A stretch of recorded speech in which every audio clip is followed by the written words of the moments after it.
apart from the historical, cultural, and people-to-people connect, does India offer a political and financially attractive investment climate for safe and good returns? India has always been a reliable partner for Kuwait. Today, India is one of the largest trading partners for Kuwait. Kuwait has always considered India to be strategic partners and a key economic player in a global arena. Over the years, India has become a hub for many industries. That India is one of the major trading partners with Kuwait, ranking 4th exporter in 2021. In the last few years have shown how this win-win cooperation can benefit both sides, ensuring good returns for one and capital and infrastructure development for the other. That is why it is important to find the synergies between the growth stories of our two countries, which have been historically connected not only through peoples, but through constant exchange of good ideas and culture. Our dear viewers, today we're having a very special episode on one of Kuwait's most influential and greatest allies, which is India. Kuwait and India shares plenty of relations since very long time. Since the era of non-discovery of oil, since the time of pearls and spices that came all the way from India. So today we're having a very special episode with His Excellency Dr. Adash Sweka. Please join us for more.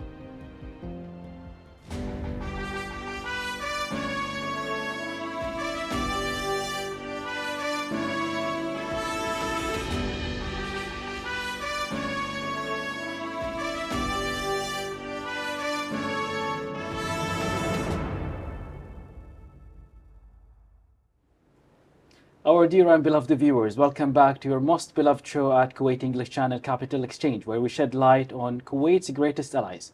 And today we're having a very special guest, Dr. Adash Sweka, the Ambassador of the Republic of India to Kuwait. First of all, we're super happy and glad to have you on board with us. Thank you, Mr. Talal, for having me on your show. It's a pleasure. Where to start from? I know that you joined the Foreign External Affairs since very long time, but going back to your background, you are a PhD student in chemistry. Could you tell us more about this lovely story, please? I would say that there was no coincidence in that. This civil services, the external affairs job, it's part of a number of jobs in our system. We call it a civil service examination, where a large number of people apply for it. There are different services, so it's very different. You can't say that you want this service and you want that service, but it is also a gamble. In a sense, it's a gamble. I have seen university toppers not getting selected, but an average student getting selected. So it's not only about academics, it's about how aware you are, what's your aptitude, and a lot of things. So what happened was, when I was preparing and I was doing my PhD, so I always wanted to be a civil servant. So that was a driving force. So PhD was a way to get to that. But given, as I said, it was a gamble, so you can't fully rely on that. So this was the second option I was pursuing, and I was fortunate that I was able to complete it.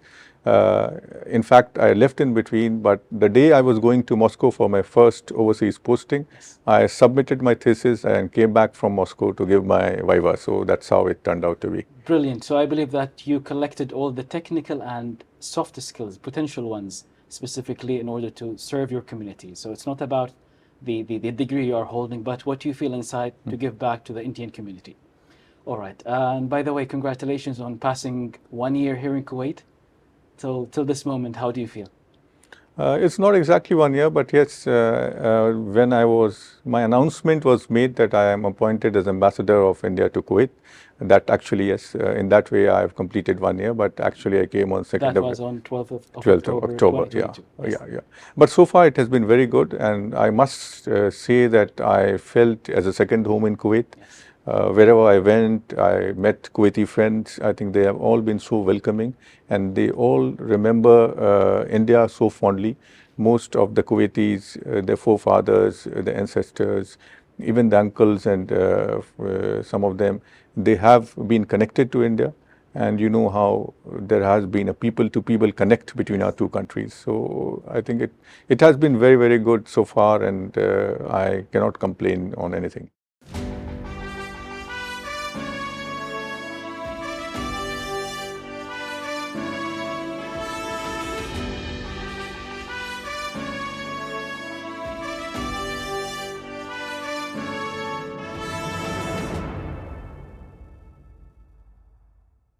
Brilliant. As you came across the point where you said people to people links, that will take us to the great relations between India and Kuwait since the past, specifically since the pre-era of the discovery of oil.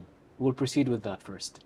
So if you could tell us more about the Kuwaiti and Indian relations from the past, then we'll go through the present and the future as well.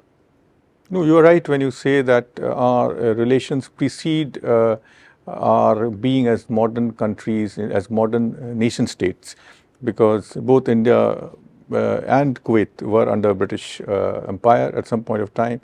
So 19th and 20th century saw a lot of interactions between Kuwait and India, particularly Kuwaitis who were the most enterprising in the region, and they traveled through wooden dhows carrying Arabian horses, pearls, dates, etc. to India and bringing back wood, timber, cereals, etc. So it was maritime contacts between our two countries, and that facilitated a lot of people-to-people contacts.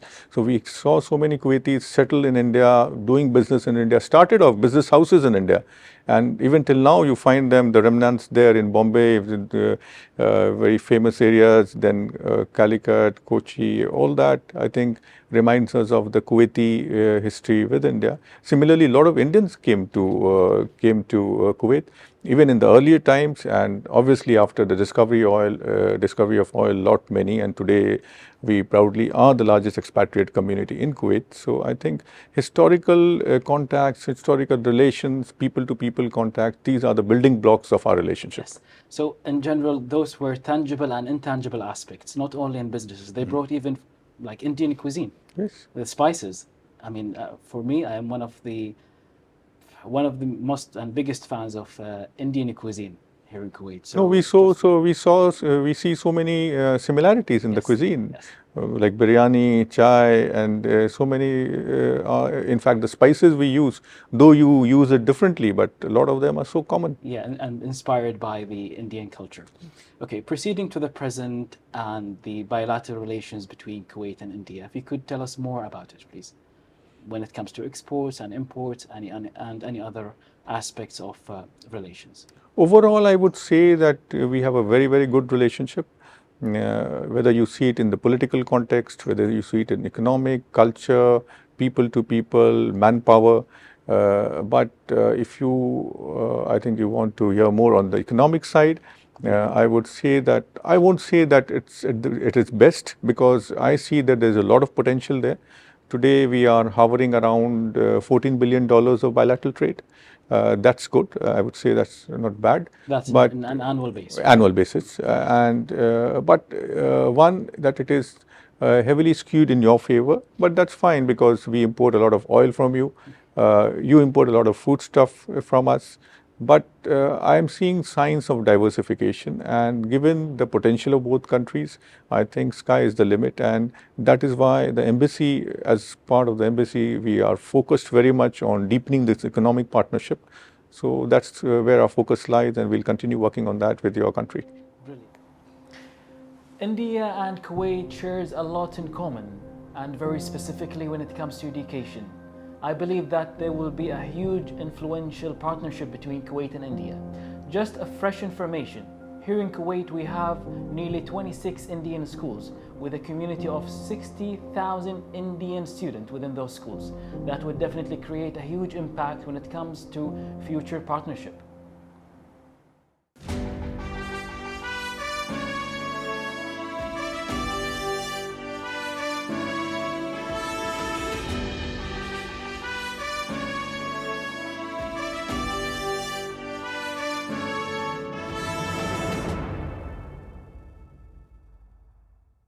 Brilliant. And when it comes to the exports and imports, you mentioned food, but I believe it's not only that.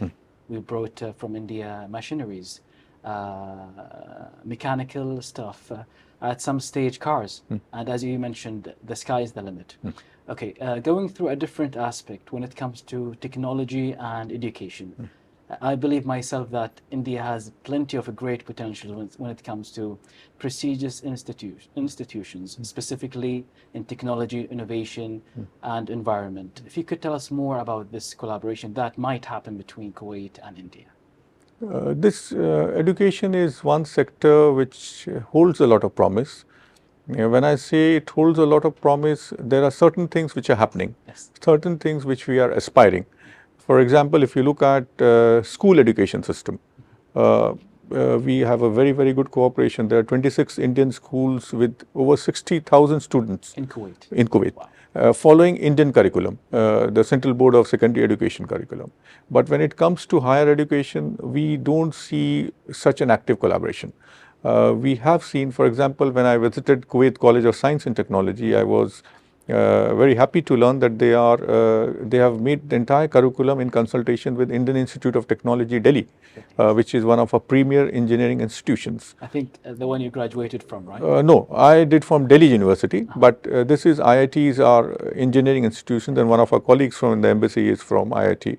So that's a segment where I feel that there is a lot of potential, because many of the Indian institutes today, the Indian Institute of Technology or the Indian Institute of Management or the All India Institute of Medical Sciences or the Indian Institute of Sciences, Bangalore, there are, you name the field, and there are very, very good institutions, and that they are very competitive. Very competitive. I mean. Some of them now are venturing outside. They were, I would say, they were conservative so far. In fact, IITs have ventured out. So the first IIT is being established in Abu Dhabi, and this was announced during our Prime Minister's visit 2 months back. Another IIT is being established in Tanzania to cater to the African market. So I think they have started venturing out. There are a number of universities which are present in UAE, in Dubai particularly. So I am also seeing whether some Indian universities, good universities, can set up campuses in Kuwait, and we are working with your side on that. So I think that would be a great idea and a plan for the near future. And we would love to see plenty of collaborations on this aspect. Kuwait and India shares plenty of relations between them at different aspects and angles, not only at the oil sector, but when it comes to investments and culture-wise. Since the very long time and ages of relations, back to the non-discovery of oil era, when the spices and the pearls plus the textiles comes all the way from India, today they have really huge partnership at larger scales and billions of US dollars. So we hope more and more of those developments will carry on in the near future.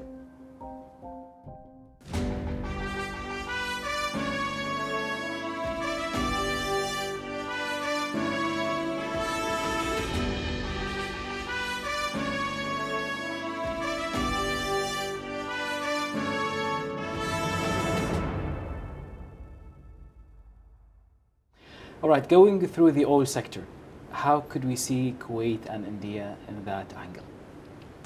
Oil is something, I think, which has fueled the relationship, I would say, over the last so many years, and that's one of the most important pillars of our bilateral cooperation. So if you see the trade statistics, out of $14 billion, 85 to 85% would be oil. So if I was going through the statistics, and last year it was $10.6 billion of exports of oil to India. So that will continue to be one of the major mainstays of our relationship. But what we are trying to do is diversify the trade basket. As you yourself mentioned, we are seeing signs of diversification in the Indian export basket. Yes. We are not seeing much in the Kuwait basket. Yes. And I am sure as you diversify, you grow your economy in terms of Vision 2035 and the new government program, there will be a lot of products you would be able to offer. And India will continue to be a very, very large market. Yeah. Given the geographical proximity, the historical connection, the direct connectivity between our countries, India could be a natural market for your products. But as of now, From India, we are seeing a lot of diversification. You mentioned about made in India cars are coming, two-wheelers are coming. Then there is a lot of electrical machinery, mechanical machinery, textiles, gems and jewelry, ceramics. So there are a lot of host of products, and this is because there is a lot of focus on manufacturing sector in India, right. particularly after the Make in India initiative of in India, and also the productivity linked incentive scheme. I think there is a lot of manufacturing activities taking place in India, and therefore a lot of exports also happening. Brilliant. And how about the number of trade and investments, I mean Kuwaiti ones in India at the moment? In terms of investments, I see that it's happening. It's growing significantly, but I'm told that these are very confidential information, and the figures are not there in public. But what I understand is So the you're Kuwait, optimistic about the Kia investments have been growing significantly in the last few years, and it could be double-digit billions. But in terms of FDI also, we see some good signs of Kuwaiti investments in India. And there are some investments in the steel sector by Alganim Industries, the Kirby Steel Industries, 2-3 places like Haridwar and Gujarat, they have established setups, manufacturing facilities. Then ASIA Investments have invested in a number of hotels in India. So, and then I think we see a lot of interest, but it has to translate into tangible projects, Yes. and that's where our focus has been.